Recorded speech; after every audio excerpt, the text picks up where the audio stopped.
Shalom Bapak Ibu Saudara yang diberkati Tuhan. Kebenaran kita hari ini 12 Juli 2025 berjudul Ketekunan. Selagi kita masih memiliki jantung yang berdetak, nadi yang berdenyut, berarti kita masih memiliki nafas hidup dan Tuhan mau mengoreksi catatan hidup kita. Hal-hal yang tidak patut kita lakukan, Tuhan mau menghapus dengan darah Yesus. Tuhan juga mau menunjukkan hal-hal yang tidak patut tercatat di dalam kitab kehidupan kita, yang nantinya dikehendaki akan dilestarikan di kekekalan. Firman Tuhan yang mengatakan, berbahagialah orang-orang yang mati dalam Tuhan. Artinya orang-orang yang hidup dalam penghormatan dan kecintaan kepada Tuhan, menyenangkan hatinya serta melayaninya. Tidak mati konyol di dunia, tetapi mati dalam percintaan dengan Tuhan. Dan mereka adalah orang-orang yang disebut Alkitab mendapat penegasan dengan kalimat sungguh kata Roh, supaya mereka boleh beristirahat dari jerih lelah mereka. Tidak sia-sia usaha untuk hidup suci, usaha untuk takut akan Allah, usaha melepaskan percintaan dunia lalu mencintai Tuhan. Karena segala perbuatan mereka menyertai mereka. Maka sejak sekarang kita mau mengubah sejarah hidup kita, mengubah lembar-lembar dari hidup kita. Kita minta Tuhan mengoreksi apa yang telah kita lalui.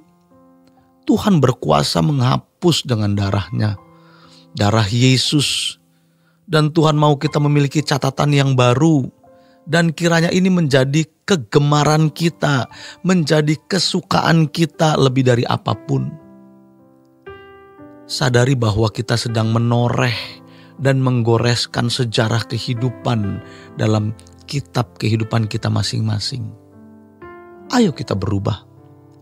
Ubahlah rutinitas hidup kita. Harus ada respon dari pihak kita. Langkah dari pihak kita untuk mengalami perubahan dan bisa mengubah sejarah hidup kita. Kita harus memiliki langkah konkret. Jangan hanya mengaminkan apa yang kita baca atau dengar, tapi melangkahlah. Wahyu 14 ayat 12 berkata, yang penting di sini ialah ketekunan orang-orang kudus yang menuruti perintah Allah dan iman kepada Yesus. Ayat 13 tentu tidak bisa lepas dari ayat 12. Ada kata-kata yang patut mendapat perhatian kita, yaitu ketekunan. Ketekunan bicara soal konsistensi untuk mengisi hari hidup kita dalam pencarian akan Tuhan. Usaha menjaga kesucian hidup, yaitu ketegasan kita menolak dosa dan pengaruh dunia. Kata yang berikut adalah orang-orang kudus. Ini bukan orang yang sembarang. Sebab catatan hidup yang berharga di hadapan Allah dan dilestarikan di dalam kekekalan adalah catatan hidup orang-orang kudus. Mendengar kata-kata orang-orang kudus, jangan kita merasa asing. Orang-orang kudus atau orang-orang suci, itulah kita. Bukan orang-orang khusus di dalam gereja yang mendapat jabatan oleh sinode. Semua kita adalah orang-orang kudus. Rasul Paulus menulis, Tuhan memberikan rasul, nabi, gembala, penginjil, pengajar, memperlengkapi orang-orang kudus. Orang kudus itu bukan orang-orang tertentu yang disahkan gereja sebagai orang kudus, melainkan semua orang percaya yang ditebus oleh darah Yesus, yang memberi dirinya dididik dan dibentuk oleh Tuhan. Jadi mestinya kita menyadari bahwa kita orang kudus.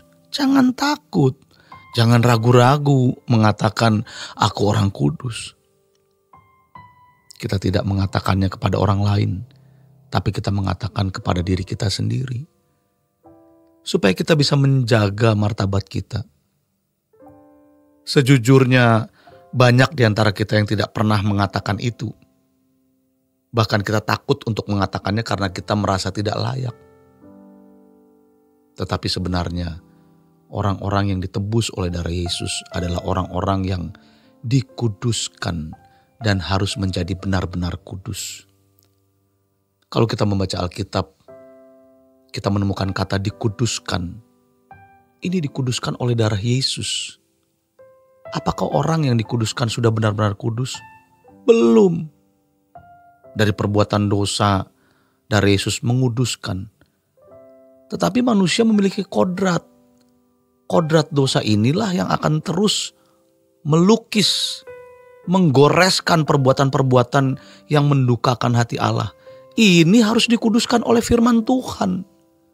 Jadi buku kehidupan kita yang merupakan gambaran kehidupan dan jejak rekam kita bisa dikoreksi oleh Tuhan. Perbuatan-perbuatan kita yang salah, Tuhan mau menghapus dengan darahnya. Tetapi masalahnya sekarang adalah bagaimana dengan isi lembar-lembar hidup kita ke depan. Demikian kebenaran kita hari ini. Selamat berjuang mengisi lembar-lembar hidup kita ke depan bersama Tuhan. Tuhan Yesus memberkati. Sola Gracia.